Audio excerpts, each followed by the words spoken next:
I'm now pleased to introduce our first speaker, Carla Haddad, the Senior Advisor on Opioid Policy in the Office of the Assistant Secretary for Health within the U.S. Department of Health and Human Services. Under the leadership of HHS Secretary Alex Azar, the Assistant Secretary for Health is coordinating efforts across the department to address the crisis of opioid use disorder and overdose in America. This is one of the Secretary's top 4 priorities for HHS and a priority of the entire federal government. Carla has over 9 years of experience working in the federal government to improve access to health care services, most recently as policy advisor to the HRSA administrator. We're so grateful she's with us today to provide an overview of the federal response to the crisis, including their efforts to improve access to treatment and recovery services. Carla? Thanks so much, Catherine. Good afternoon, everyone, and thanks again for the invitation for me to speak today. So I'd like to spend the next 20 minutes providing a brief overview of where we are today in terms of the latest data and trends that we're seeing. And I'll also spend some time talking about various strategies that the department has taken to combat the opioid crisis. I'll also touch on some of our priorities moving forward.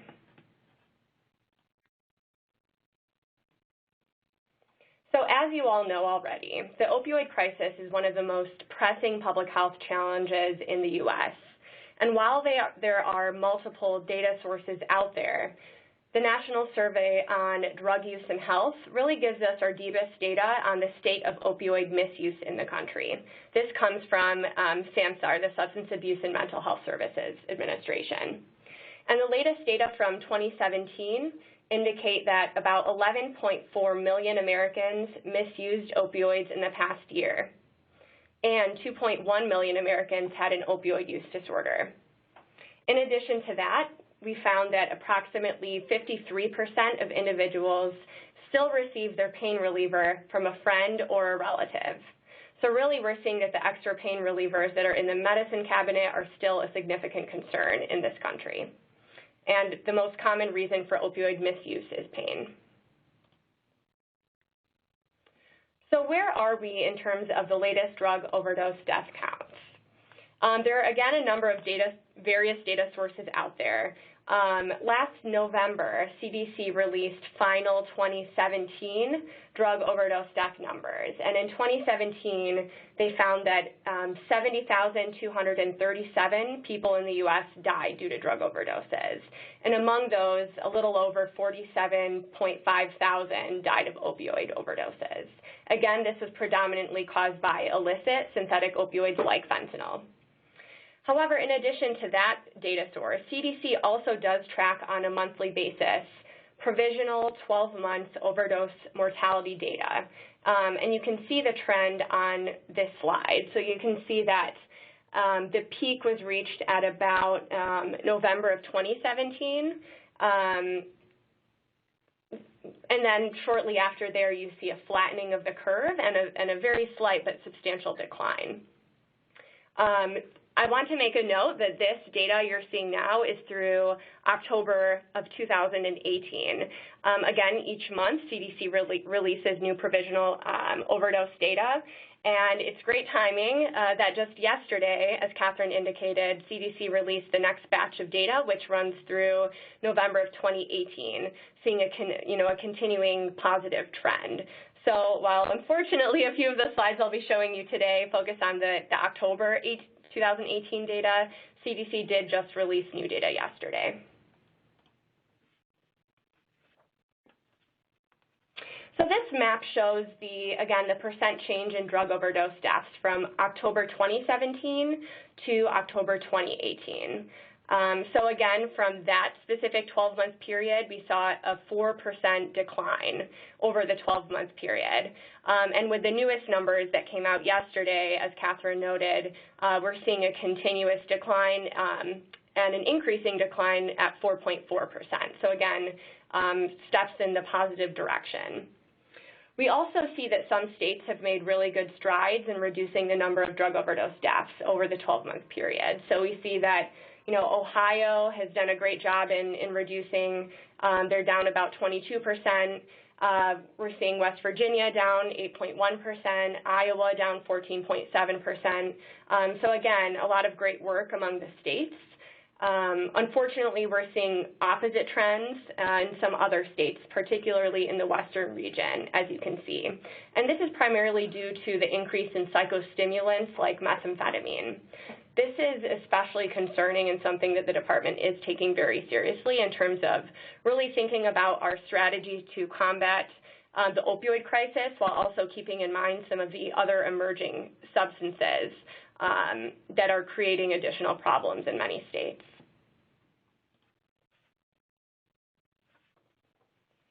So taking a look at this slide and table kind of looks at the percent change in overdose mortality by class of drug, again, from October 2017 to 2018. So you'll see that, again, some progress is being made on some of the drugs you see. However, we are seeing a rise in methamphetamine and cocaine as well.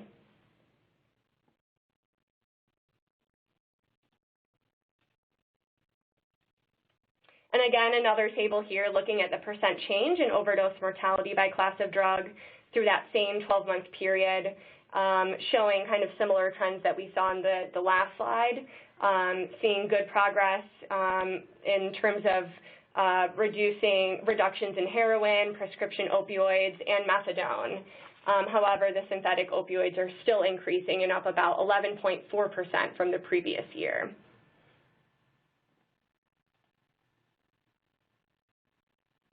So the provisional data from CDC indicates that there are several states that actually have more overdose deaths involving psychostimulants than synthetic opioids.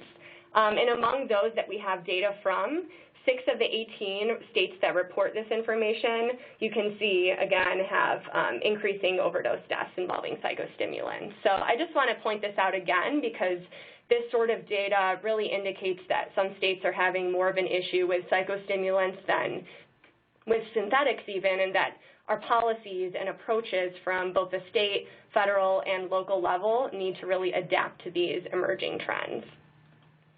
So shifting gears a little bit, the public health crisis has really led to devastating consequences, not only including increases in opioid misuse and related overdoses, but also the rising incidence of neonatal abstinence syndrome, or NAS, that is due to opioid use and misuse during pregnancy. So NAS is a drug withdrawal syndrome that most commonly occurs among infants exposed to opioids in utero. And in addition to NAS, prenatal opioid exposure has also been associated with a number of different outcomes, such as poor fetal growth, preterm birth, stillbirth, and possible birth defects. And of course, I also wanted to remind you all about the increase in injection drug use that has really contributed to the spread of infectious diseases more broadly, including HIV and hepatitis C. In fact, we see that about 10% of new HIV cases are transmitted through injection drug use.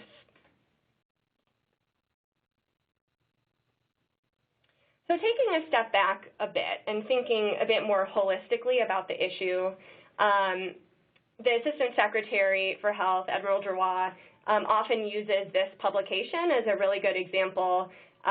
This was taken from the American Journal of Public Health, and it just summarizes very well the type of approach that we really need to be taking to address opioid addiction in America. The article really emphasizes that no single program or policy will have a large enough impact alone to substantially reduce overdose deaths. And it will require a combination of approaches and interventions through collaboration across various entities to truly make a difference in addressing all aspects of this issue when thinking about prevention, treatment, and recovery services. So now that I've given you, another kind of an overview of what we're seeing in terms of the data and the issue at large, and recognizing the scale and scope of this crisis, I want to now spend a few minutes talking about HHS's strategy to combat it. So again, recognizing the scale and scope of the crisis, in 2017, the Department of Health and Human Services developed a 5-point opioid response strategy.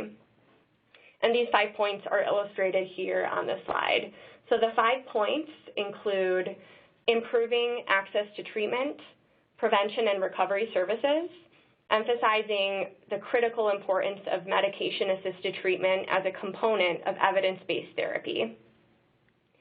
The second point is strengthening public health data reporting and collection to inform real-time response, advancing the practice of pain management to decrease the inappropriate use of opioids. And the fourth is enhancing the availability of overdose reversing medications.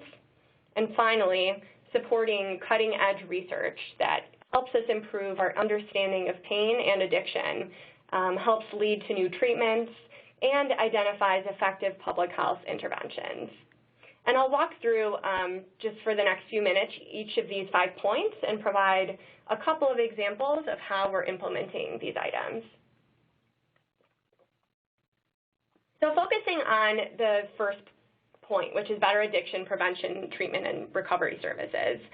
In 2018 alone, and just this past September, HHS put out historic levels of grant funding, more than $2 billion, to connect people struggling with addiction to high-quality, evidence-based treatment options, while really placing a special focus on medication-assisted treatment again.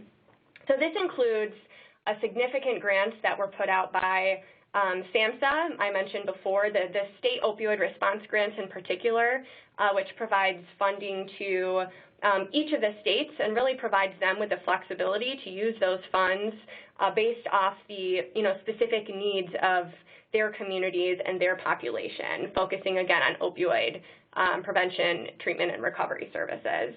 HRSA also put out a significant amount of money towards several different programs and grants focusing on expanding treatment capacity and services in community health centers across the country.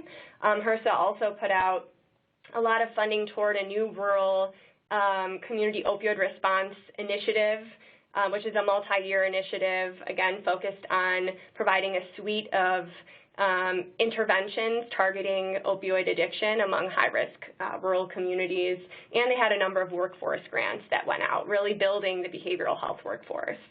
So again, a number of programs and investments have been placed into overall enhancing our prevention, treatment, and recovery services. Focusing on the second point, better data, CDC does a lot of work on this front, and CDC currently provides funding and scientific support to help equip states with various tools to both track and report opioid overdoses and deaths, as I mentioned earlier, and to build and strengthen comprehensive prevention programs that include the prescription drug monitoring programs. Third, when looking at better pain management, we know that improving the practice of pain management is really critical because we see that about 3 out of 4 people who used heroin this past year actually misused prescription drugs first because of pain. So with this in mind, we have strongly supported the CDC guidelines on opioid prescribing and have implemented new checks with CMS to do what we can to really minimize improper prescribing of opioids.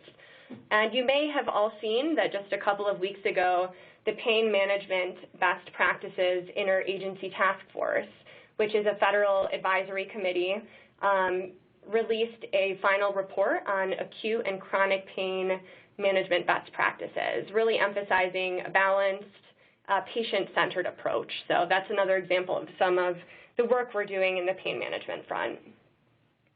Fourth, better targeting of overdose reversing drugs.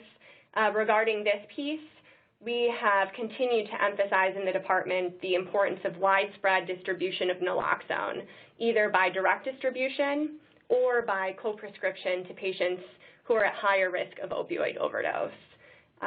Just to give a couple of quick examples, we've provided support to first responders in communities, states, and tribes to purchase and distribute naloxone and develop strategies on its use to prevent overdose in those communities. And just last year, the U.S. Surgeon General released an advisory on naloxone and opioid overdose that included some essential information on, again, naloxone distribution and utilization for patients, for providers, prescribers, and the public. And finally, we're supporting cutting-edge research. NIH has done a lot of work on this front.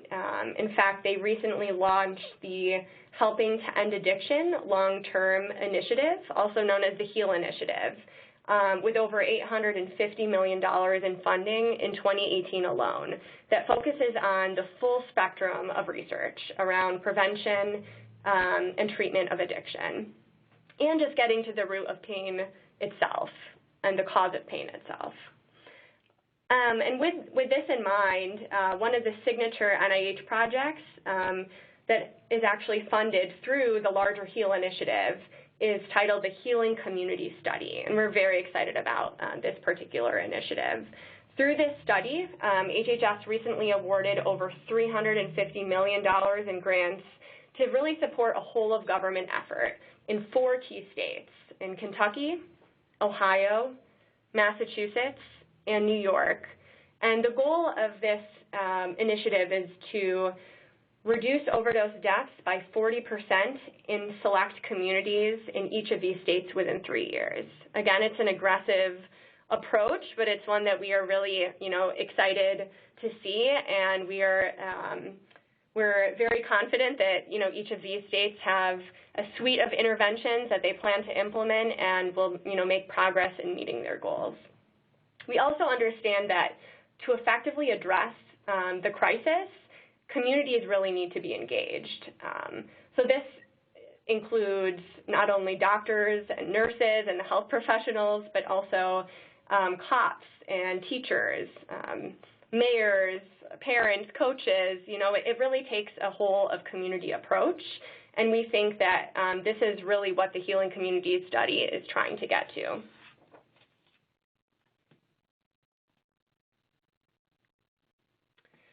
So while this crisis, was decades in the making, and of course will require a strong commitment, continued commitment for many more years, I do want to share just a few positive indicators that our efforts are having a substantial effect and that we've made real progress from a public health perspective.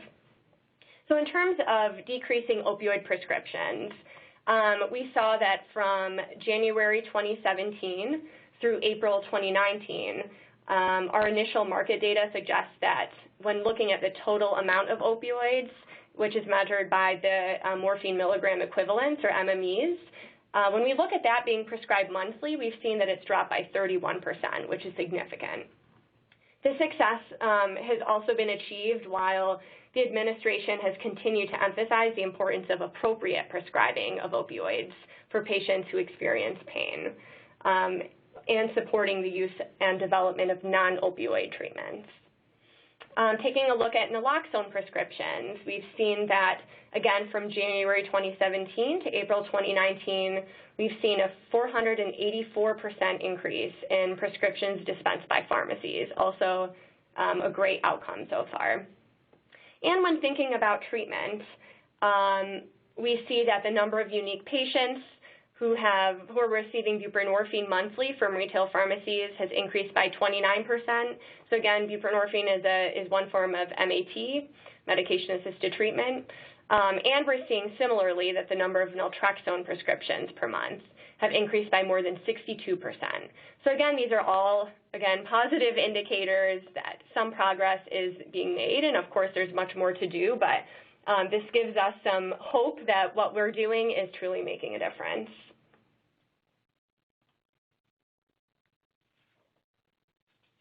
So as we look forward to the next year, we have several priorities that we will be focusing on at the department level, and I just want to highlight a few of them.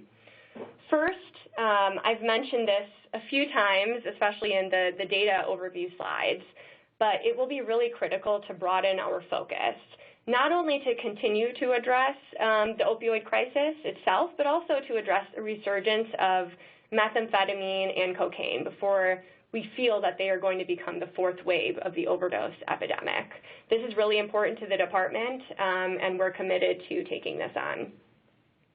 We'll also continue to focus on, again, that whole-of-society approach to addressing opioid addiction at the community level, working closely with our state, local, and tribal partners, and the Healing Communities Initiative is one great example of that.